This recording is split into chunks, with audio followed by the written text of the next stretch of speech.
Hello friend, कैसे हैं आप सभी लोग। आप सभी की तैयारी कैसी चल रही है। यूपी टेट, सुपर टेट, जो भी आप लोग देना चाहते हैं, आर टेट की रेट की तैयारी भी जो लोग कर रहे हैं उनके लिए भी जो हम लोगों ने अभी सीडीपी के जो सेशन स्टार्ट किया है वो आप लोगों के लिए काफ़ी बेनिफिट्स होगा वहाँ से। उसको ज़रूर पढ़िएगा एक बार। जितनी आपकी अभी हमारा टॉपिक प्याजे चल रहा है, इसमें प्याजे की कॉग्निटिव डेवलपमेंट ये इसकी थ्योरी थी। इसमें कुछ स्टेज हैं, कुछ की पॉइंट हैं। जितनी स्टेज है उनको एक बार पढ़िएगा। नहीं समझ आया तो उसको 2 बार पढ़िएगा। उसकी एज पढ़िएगा, उसकी सन पढ़िएगा। आप लोगों को इसमें इंग्लिश में इसलिए प्रोवाइड किया जा रहा है क्योंकि इसमें सब हिंदी का जो कंटेंट होता है वो बुक में बहुत कम है, बहुत सीमित दिया जाता है। लेकिन इंग्लिश की अगर आप बुक की बात करेंगे उसमें ज़्यादा से ज़्यादा जो सीडीपी का कंटेंट मिलता है वो सबसे ज़्यादा है और सबसे अच्छा मिलता है। इसीलिए आपको इंग्लिश में दिया जा रहा है, लेकिन समझाया आपको पूरा का पूरा हिंदी में जा रहा है ताकि आपको समझ आ सके।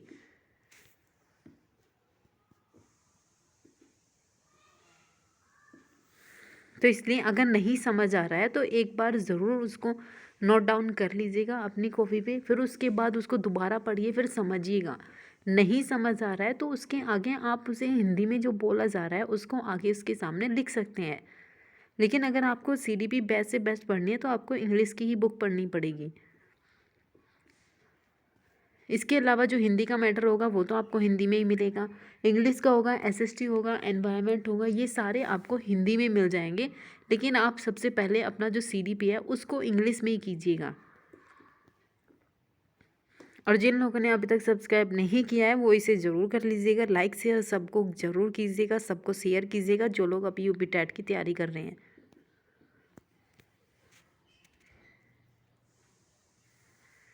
तो अब स्टार्ट करते हैं। इसका जो अब कल हमने इसकी 4 स्टेज बताई थी, कुछ की पॉइंट बनाए थे, उनको जरूर पढ़ेगा। लेकिन आज हम सिर्फ इसकी 4 स्टेज बताएंगे जो आगे वाले इसके टॉपिक बाकी रह गए थे कल। इसके कल हम लोगों ने यहाँ से आपको स्टेज बताई थी। इसमें 4 स्टेज होती है। एक सेंसरी मोटर होता है, दूसरा होता है प्री ऑपरेशनल, तीसरा क्या होता है कॉन्क्रीट, और चौथा क्या होता है ये होता है फॉर्मल, और थर्ड होती है आपकी कॉन्क्रीट। और इसके बाद में जो यहाँ पे एज दिखाई गई है वो भी हमने आपको बताई थी।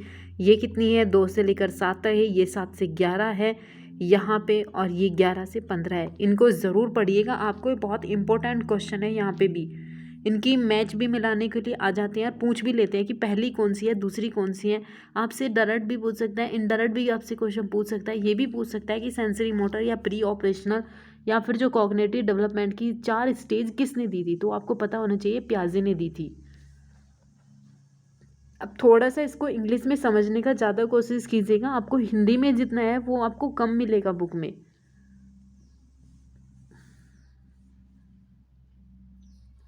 इसलिए एक ही बार अपनी सीडीपी की पूरी अच्छे से तैयारी कर लीजिएगा। अगर आपको फिर भी नहीं समझ आ रहा है तो कोशिश करेंगे कि आपको हिंदी में भी आपको यहाँ पे मिल जाएगा।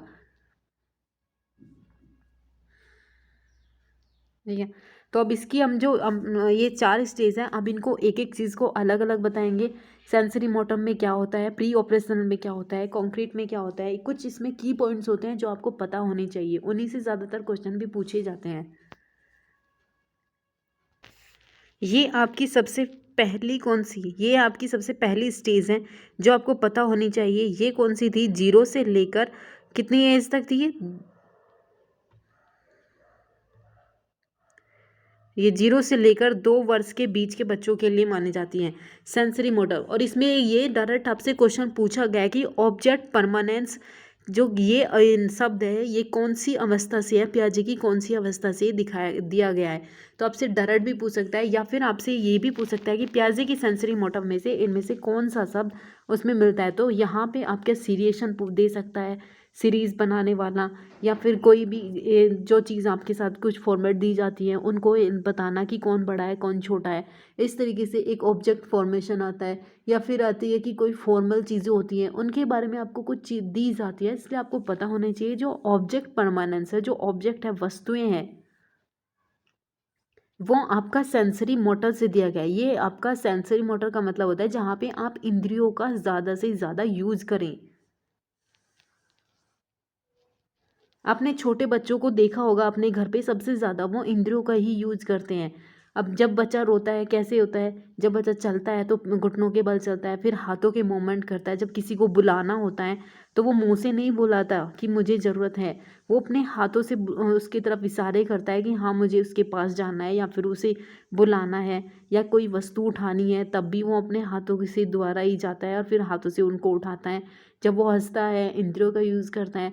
तो ये सारी चीज़ें जहाँ पे आप सेंस का यूज़ कर रहे हैं, इंद्रियों का यूज़ कर रहे हैं, तो प्याजे की ये पहली अवस्था है जिसमें 0 से लेकर 2 वर्ष यहाँ पे दी गई है। इनसे बहुत ज़्यादा क्वेश्चन पूछे जाते हैं, इसलिए आपको हर एक चीज़ को इसलिए आराम से पढ़ाया गया है। ये आपको एक वीडियो में प्रोवाइड किया जा सकता था, लेकिन आपको इसीलिए 2 वीडियो में प्रोवाइड किया जा रहा है ताकि आपको कोई प्रॉब्लम ना हो इन चीज़ों से। और पियाजे से सबसे ज़्यादा क्वेश्चन भी पूछे जाते हैं, पियाजे, वाइगोत्से से, आपको स्किनर वगैरह बहुत सारे ऐसे छोटे छोटे राइटर भी हैं जिनसे क्वेश्चन भी पूछे जाते हैं। ये भी पूछा जाता है कि स्किनर ने किस पे अपना परीक्षण किया था, या फिर वाइगोत्स्की था या पियाजे थे, इनकी इनकी जो थ्योरी है उनका नाम क्या है, कितनी स्टेज दी गई है। ये सारी चीज़ें आपसे पूछी जाती हैं, इसलिए आप इनको अभी से ही इनको एक नोट कर लीजिएगा सारी चीज़ें, कि ऑब्जेक्ट परमानेंस या वस्तुएं जो होती हैं सेंस का यूज होता है, इंद्रियों का प्रयोग होता है, 0 से 2 वर्ष होता है, ये सेंसरी मोटर होता है, फर्स्ट अवस्था होती है किसकी, प्याजे की। ये आपकी यहाँ पे सेकंड स्टेज है जिसे क्या कहा गया था, प्री ऑपरेशनल पीरियड। ये यहाँ पे सेकंड स्टेज का बताया गया है। इसमें आपके कुछ एक की पॉइंट्स हैं, इनको ज़रूर लिखिएगा एक बार। इसमें की पॉइंट्स क्या है, सेंट्रेशन है, सिंबॉलिक थॉट है, इरिवर्सिबिलिटी है और या ईगोसेंट्रिक है। सबसे ज़्यादा अगर क्वेश्चन आपसे आज तक पूछे गए हैं तो यहाँ से पूछे गए हैं, ईगोसेंट्रिक और एनिमिज्म। ये 2 शब्द ऐसे हैं पियाजे के जिससे सबसे ज़्यादा क्वेश्चन पूछे जाते हैं। और ईगोसेंट्रिक की आपको दूसरे के साथ तुलना भी की जाती है, जिसमें आगे आपको सारी चीज़ें आगे बताई जाएगी। ईगोसेंट्रिक क्या होती है, एनिमिज्म क्या होते हैं, इनको पहले आप लिख लीजिएगा कि प्री ऑपरेशनल पीरियड क्या होती है, रिवर्सिबिलिटी क्या होती है, या ईगोसेंट्रिक क्या होती है, एनिमिज्म क्या होती हैं। ये सारी चीज़ें आपको पता होनी चाहिए। ये आपको सिर्फ यूपी टेट, सी टेट या फिर इनमें ही काम नहीं आएंगे, ये आपके केवीएस में, डीएसएसबी में यहाँ से क्वेश्चन पूछा गया है कि एनिमिज्म क्या होती है, या फिर ये प्याजे की कौन सी अवस्था से संबंधित है। तो इसलिए इनके जो एक एक चीज़ है सेंटेशन, इनको आप इंग्लिश में ही लिख लीजिएगा ताकि आपको समझ में भी आ सके। इनका जो आप हिंदी का वर्जन देखेंगे तो इसमें 2-3 तरीके से इनका वर्जन किया जाता है, लेकिन सही आंसर हमेशा इंग्लिश का जो वर्जन होता है उसी को ही दिया जाता है। तो इसलिए आप डायरेक्ट ही उसका इंग्लिश वर्जन याद कीजिएगा ताकि आपको प्रॉब्लम ही ना हो। और ये सारी चीज़ें आपको सी टेट का जो इंग्लिश का पेपर आता है उसमें भी आपको यहाँ से क्वेश्चन मिलेंगे।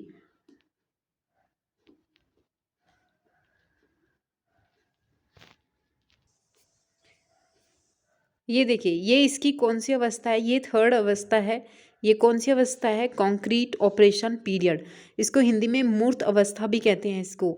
इसमें क्या होता है, सबसे ज़्यादा क्वेश्चन इससे पूछा जाता है, संरक्षण होता है, कंजर्वेशन, रिवर्सिबिलिटी होती है। इसका मतलब ये होता है कि आप वापस जा सकते हैं। इस अवस्था में आने के बाद आप जब बच्चे को स्कूल में छोड़ के आते हैं तो 1 या 2 दिन के बाद वो खुद ही घर पे आने लगता है। लेकिन इससे पहली वाली जो स्टेज थी प्री ऑपरेशनल, उसमें ऐसा नहीं होता, वो रिवर्स नहीं कर सकता, आपको उसको डेली ही छोड़ के आना पड़ेगा स्कूल में। वो इस चीज़ को रिवर्स नहीं कर सकता कि मैं इस मार्ग से या फिर इस रास्ते से घर आया था या फिर ये रास्ता मेरे स्कूल की तरफ जाता है, वो रिवर्स नहीं कर सकता। लेकिन कॉन्क्रीट ऑपरेशनल पीरियड में बच्चा रिवर्स करने लगता है। वो 1-2 बार छोड़ने के बाद आप वो बता सकता है कि मैं इस रास्ते से गया था, मेरा घर इस रास्ते पे है, वो वापस आ भी सकता है और जा भी सकता है। तीसरा क्या है, डिसेंट्रेशन ड्यूरिंग ऑफ स्टेज। चौथा है डिक्रीज इन ईगोसेंट्रिक। यहाँ पे क्या होता है, वो कम होने लगता है, डिक्रीज होने लगता है, ये कम होने लगता है। इसका ईगोसेंट्रिज बढ़ने लगते हैं। यहाँ पे स्कूल गैंग स्टार्ट हो जाते हैं, बच्चों से खेलना स्टार्ट हो जाते हैं। गेम गेम जो एज जल जाती है वो इसी के लिए बोली जाती है। इसमें बहुत सारी आपको एज मिलेगी। बहुत इंपॉर्टेंट स्टेज है कॉन्क्रीट ऑपरेशन पीरियड। इसमें बच्चा, आप ये भी बता सकते हैं, अगर आप उसे ये एग्जाम्पल दिया गया था सी टेट में कि आपके बच्चे के सामने 2 गिलास रखे हैं, दोनों का जो आकार है वो सेम है, लेकिन उन्होंने क्या किया था कि एक दूसरा तीसरा गिलास और रखा, जिसका क्या किया उन्होंने, वो गिलास छोटा रखा था। उसने फिर क्या किया, तीनों में आपको जल डाल दिए, जूस डाल दिए, जो भी उसे डालना था। फिर बच्चे से पूछा जाता है कि ये इनमें से कौन सा ऐसा गिलास है जिसमें सबसे ज़्यादा है या सबसे कम है, आप इन्हें बताइए कि आप इनमें से कौन सा गिलास उठाना चाहेंगे।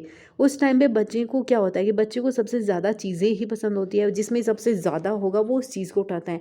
लेकिन क्वांटिटी मात्रा तो तीनों में ही सेम थी, फ़र्क बस इतना था कि तीनों गिलासों के जो साइज़ थे वो अलग अलग दिए थे। जो प्री ऑपरेशनल होता है उसमें इन चीज़ों को नहीं समझ पाता बच्चा। वो क्या सोचता है कि जो गिलास बड़ा है उसमें बहुत ज़्यादा होगा, ज़्यादा मात्रा में मिलेगा। लेकिन जब कंक्रीट ऑपरेशन पीरियड में आता है तो वहाँ पे उसे पता चल जाता है कि तीनों में मात्रा तो समान ही है, गिलास का आकार अलग है, वो कोई भी गिलास वहाँ से उठा सकता है।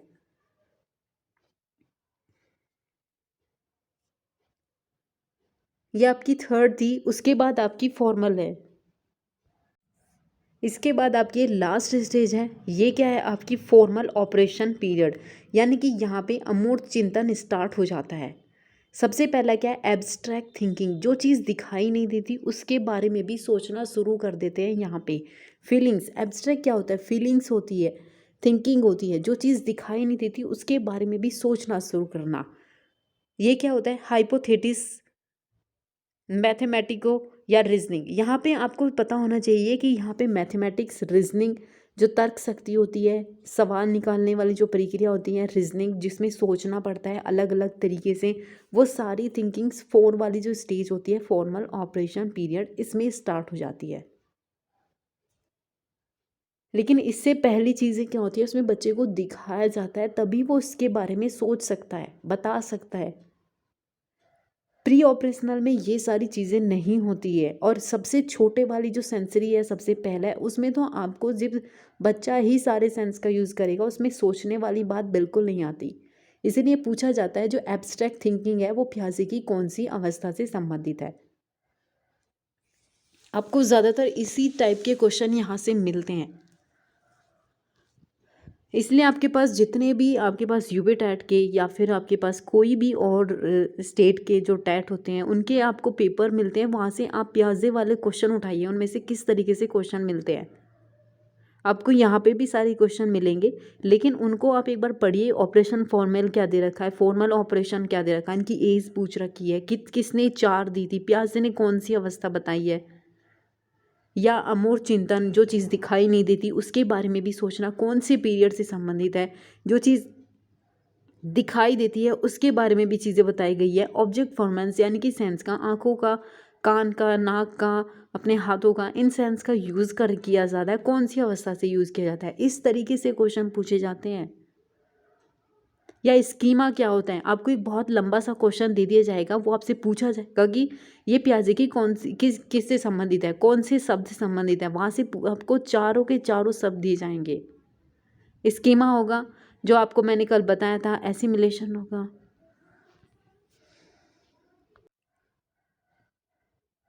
ये देखिए, ये आपकी पहली वाली जो स्टेज है उसके बारे में आपको यहाँ पे पूरा डिटेल है कि जो सेंसरी मोटर होता है स्टेज क्या होता है। लेकिन आप जो हिंदी वाले स्टूडेंट है बस उनको ये चीज़ पढ़ने की ज़रूरत है। जो इन्फेंट वाली स्टेज होती है, इन्फेंट का मतलब होता है जो बच्चे की शैशव अवस्था होती है, इन्फेंट उसको बोला जाता है जो शैशव अवस्था होती है। उसमें क्या होता है कि object exit when they can be seen, heard, touched या टेस्ट या स्मेल्ड। वो क्या करता है, जब भी आप उसे कोई ऑब्जेक्ट देंगे वो उसको देखता है, देख सकता है, सुन सकता है, टच करता है, टेस्ट कर सकता है और स्मेल सूंघ सकता है। आपने बहुत सारे बच्चे अपने आसपास देखे होंगे, जब भी आप उन्हें कोई चीज़ देंगे या तो वो उसे तुरंत मुंह में देने की कोशिश करते हैं या उसे सूंघने की कोशिश करते हैं। तो वहाँ पे चीज़ें क्या होती है कि वो उसे क्या कर रहे हैं, सेंस का यूज़ किया जा रहा है वहाँ पे। अपने जो एक्सपीरियंस होते हैं सेंस के द्वारा लेते हैं वो। इसलिए जब आप उसी चीज़ को, जब वो उसे टच करता है, टेस्ट करता है तो उसे ख़राब लगती है। जब आप उसे उसी चीज़ को उसी बच्चे को दोबारा देंगे तो वो उसे नहीं लेगा, क्योंकि उसे पता है इस चीज़ का टेस्ट ख़राब है, या फिर वो उससे दूर हो जाएगा। अगर कोई इंसान किसी बच्चे को ले रहा है और वो उसके साथ अच्छा बिहेवियर नहीं कर रहा है, हर बार उसके साथ वही कर रहा है, तो वो जो नेक्स्ट टाइम होगा वो उसके पास नहीं जाएगा।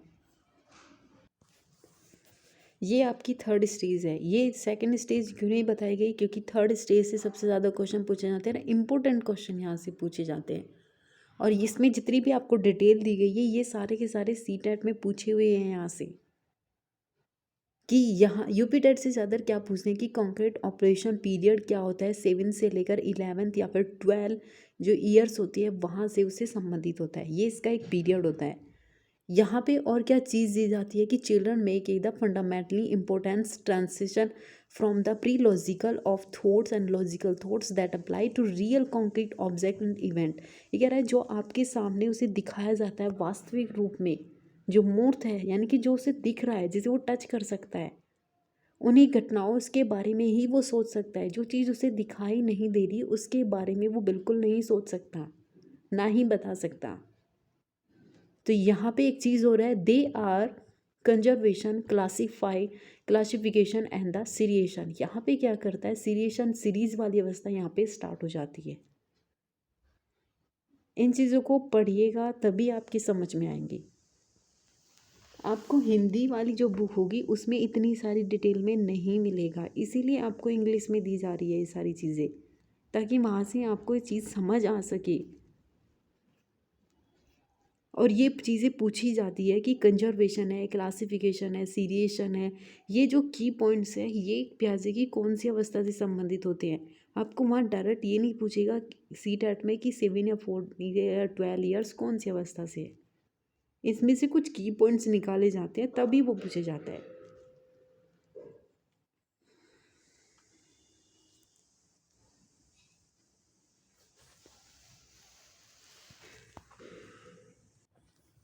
ये आपकी सबसे लास्ट वाली स्टेज है फॉर्मल ऑपरेशन। ये भी बहुत इंपॉर्टेंट है प्याजे की, क्योंकि यहाँ पे क्या होता है, subject matter which children can how deal to the mostly imaginary. यहाँ पे ये जो शब्द है इमेजनरी या इमेज, ये बहुत इंपॉर्टेंट है। यहाँ पे सोचना स्टार्ट हो जाता है बच्चे की, वो सोचने लगता है कि ये चीज़ें भी होती हैं, उसके बारे में सोचने लगता है।